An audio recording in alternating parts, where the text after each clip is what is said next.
Do you know that feeling when you just feel totally drained after spending time with someone? Like your whole life force has just been leached out of you? Before you met with this certain person, you felt energized and happy, but once you're done hanging out with them, you feel the total opposite. If that is the case, you just met with an energy vampire, and that vampire sucked your whole strength and drive out of you. Your spirit has been drained of its power. My name is Nomu, and in this video we will talk about energy vampires. What they are, major characteristics of them, what they exactly do, and how to protect yourself from them. Now, energy vampires relish in draining your energy, in making you feel miserable, and in inflicting a negative state of mind. They hate to see you happy and operating in your fullest potential. That's why they try their best to suck that energy right out of you. Energy vampires delight in your misery. The worse they make you feel, the better they will feel in contrast. In some weird, twisted way, witnessing the anguish and suffering of other people makes them feel more alive and better about themselves. I unfortunately met some of them in my life, and I'm sure the same goes for you, my friend. You know, I never understood how there can exist people who love to see others suffer and in agony. It just makes no sense. I assume it is because those individuals are just rotten and miserable on the inside, and that's why they try to bring others down as well, so they don't have to feel as bad. Misery loves company after all. But why not try to get to a better place? To ascend in your personal development? You know, it's just so weird. Energy vampires love to target empathetic people, especially the really compassionate ones, those who are ready to put the needs of others above their own. People who are joyful and full of life are most often their target because those people have the most life force for them to drain.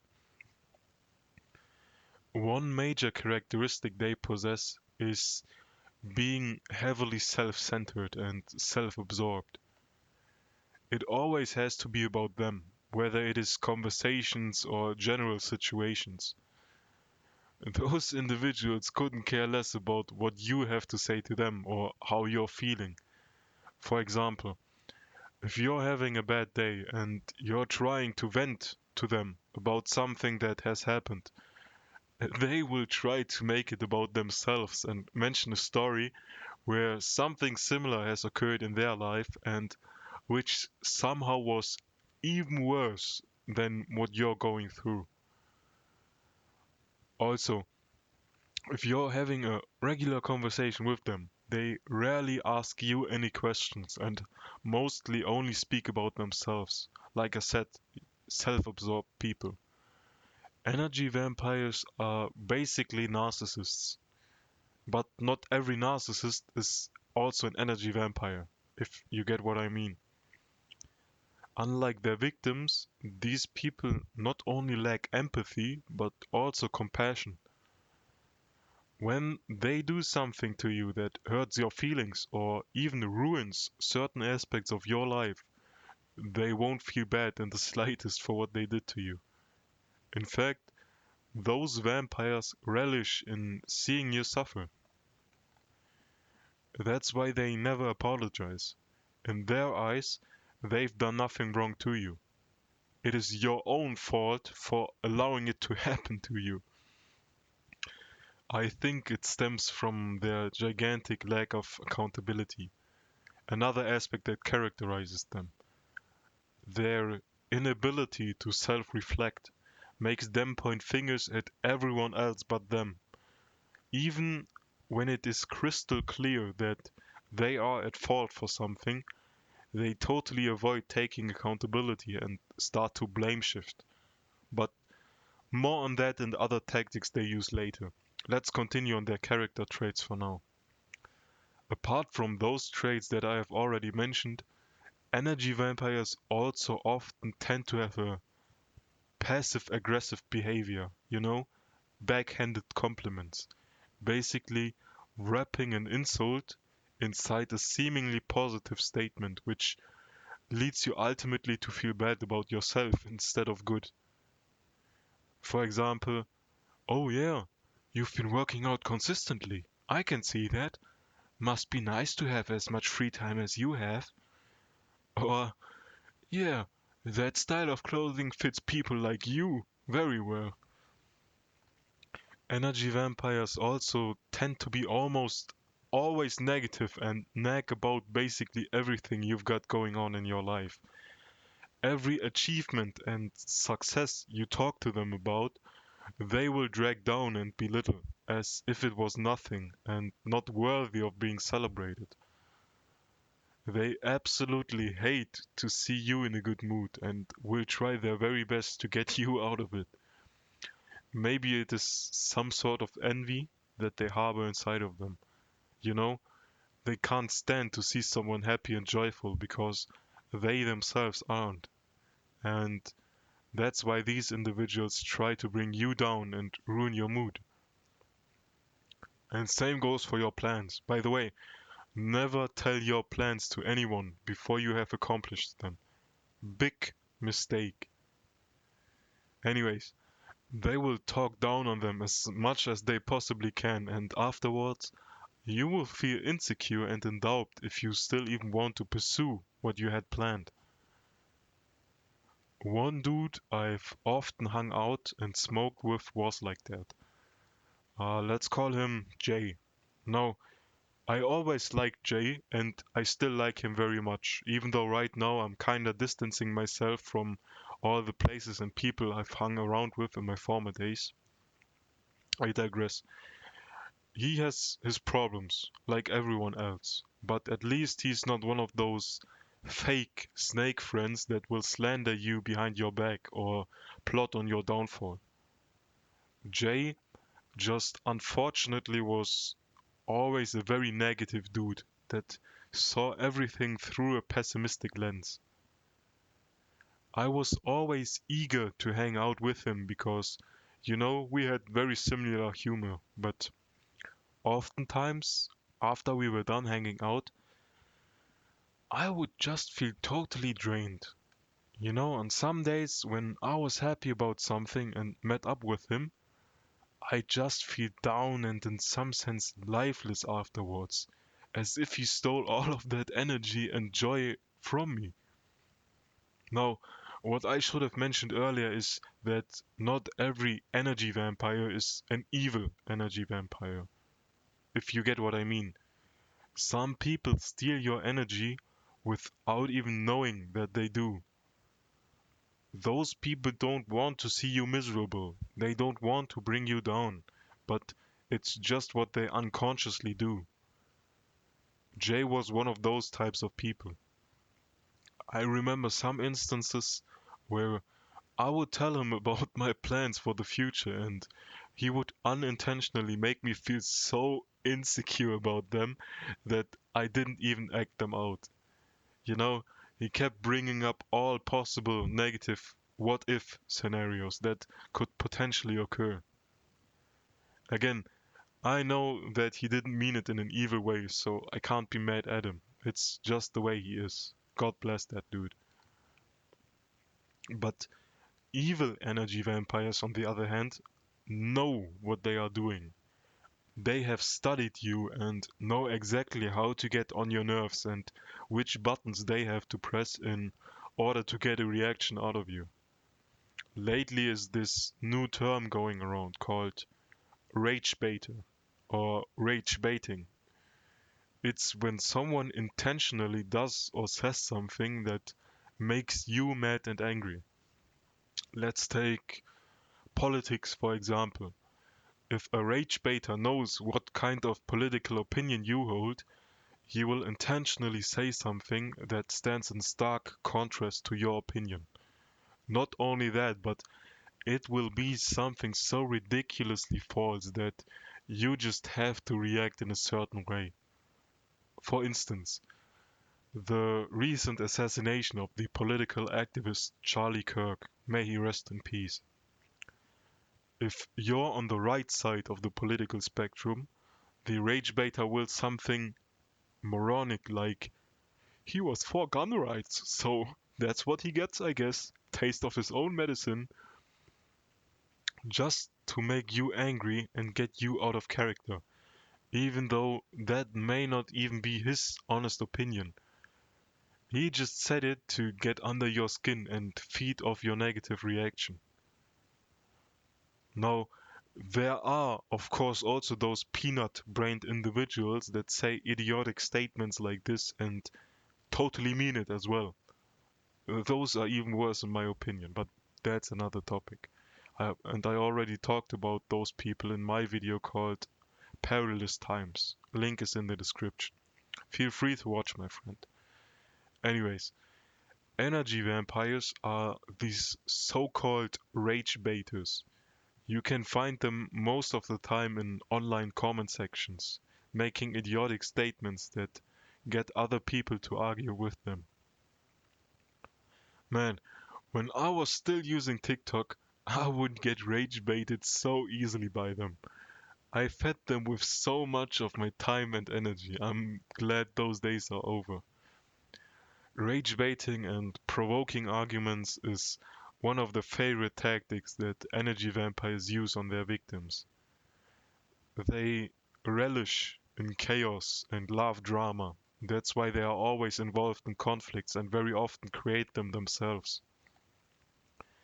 Energy vampires gain their life force through that.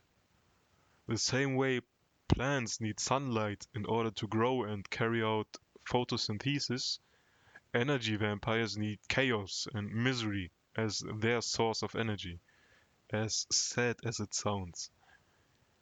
When you feel weak, they feel strong. When you are sad, they are happy, and so on. That's why another tactic they often engage in is to point out every single little flaw and mistake that you make, regardless of how insignificant it may be. The goal is to make you insecure about yourself, to doubt every decision that you make. It is to bring you down and to destroy your joy and your confidence. They do that because they are insecure themselves. They may know how to wear a mask and cover it up, but their actions speak louder. Outwardly, these individuals present themselves as confident and secure in themselves, but inwardly, it is the complete opposite. That's why energy vampires try to steal your confidence and other positive elements away from you. Like I have mentioned in the beginning, misery loves company, and envy hates what it can't be. The worst thing is when you call those people out on their awful, twisted behavior, they will start blame shifting.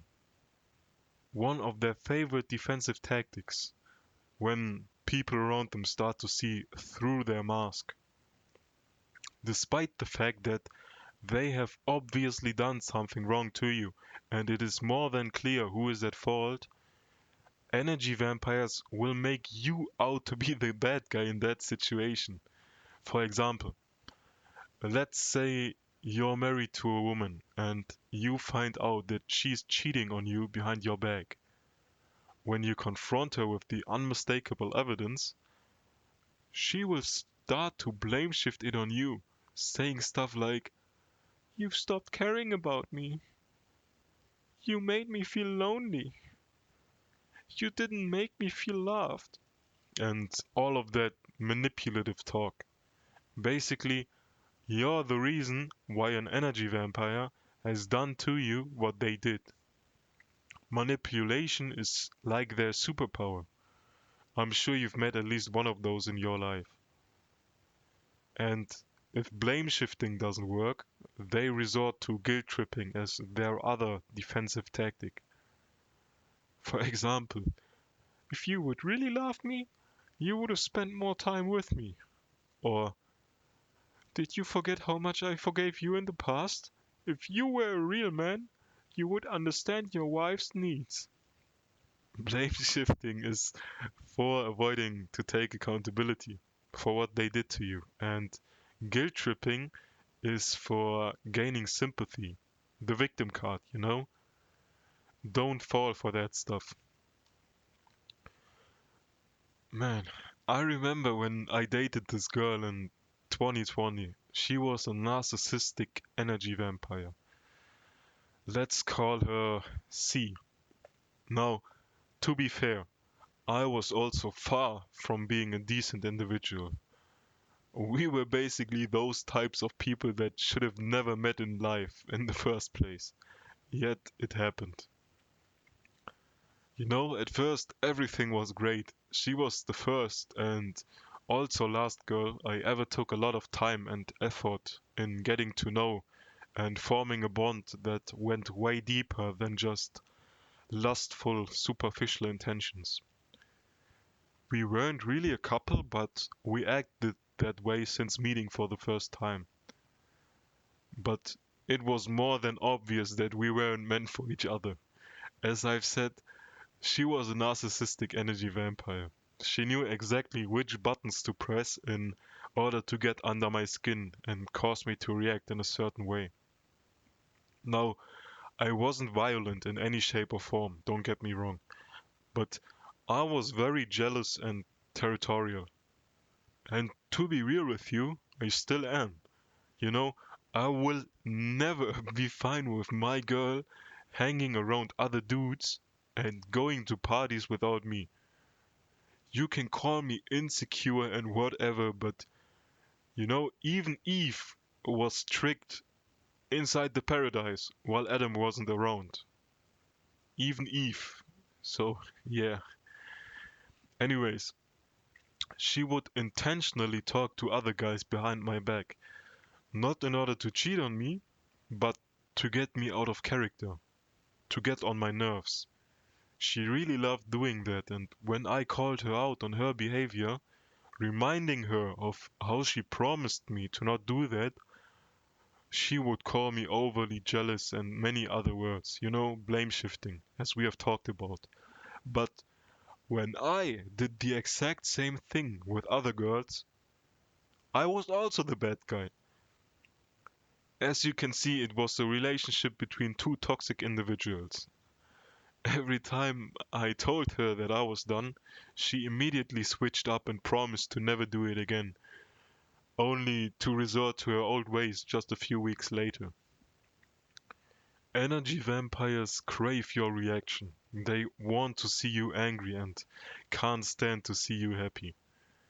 I remember instances where I was having a good time with friends and she would just text me something that she knew very well would get under my skin and ruin my whole mood.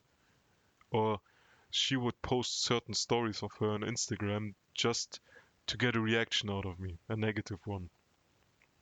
Now, when I think about all of what happened, it amazes me how I didn't end things earlier with her, but it was the first girl I actually invested a lot of time, energy, and emotions into. That's why I didn't want to throw it away.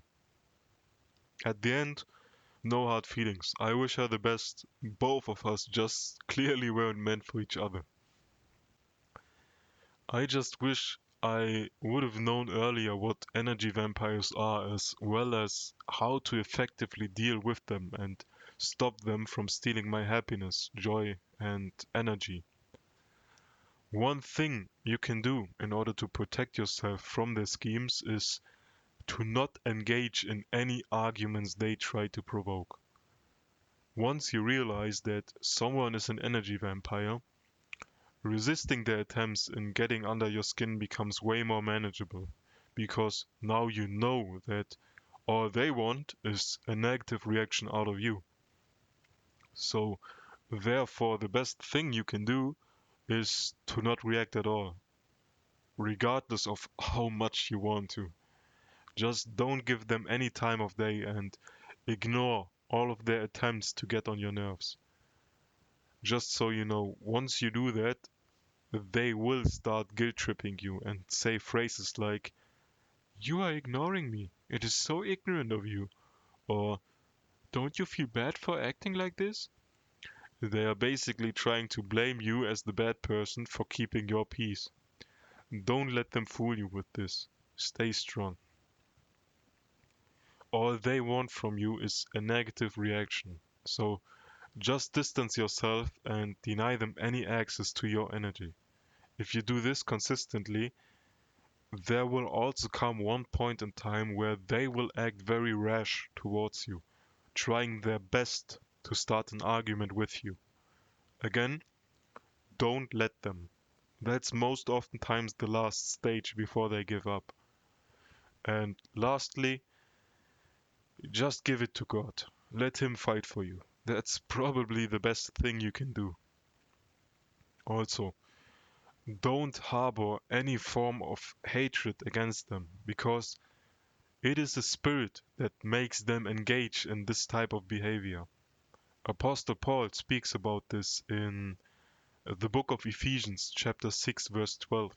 He said, "For our struggle is not against flesh and blood, but against the rulers, against the authorities, against the powers of this dark world, and against the spiritual forces of evil in the heavenly realms."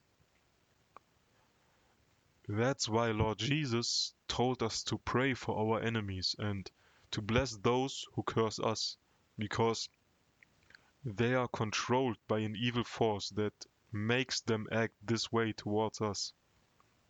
So let us try to not give those evil spirits what they want, my friend. Even though it may be difficult in some instances, very difficult. God is greater than anyone and everything. He will handle it. Amen. If you're interested in me talking more about life and God, give the subscribe button a warm hug, my friend. Liking and commenting would really mean a lot to me and also help get this video recommended to more people. In case you're interested in finding out more about spirits and spiritual warfare, feel free to watch the video you're about to see on the end card. That's about it. It's your boy Nomu. I love you. God loves you. Take care and don't go hollow, my friend.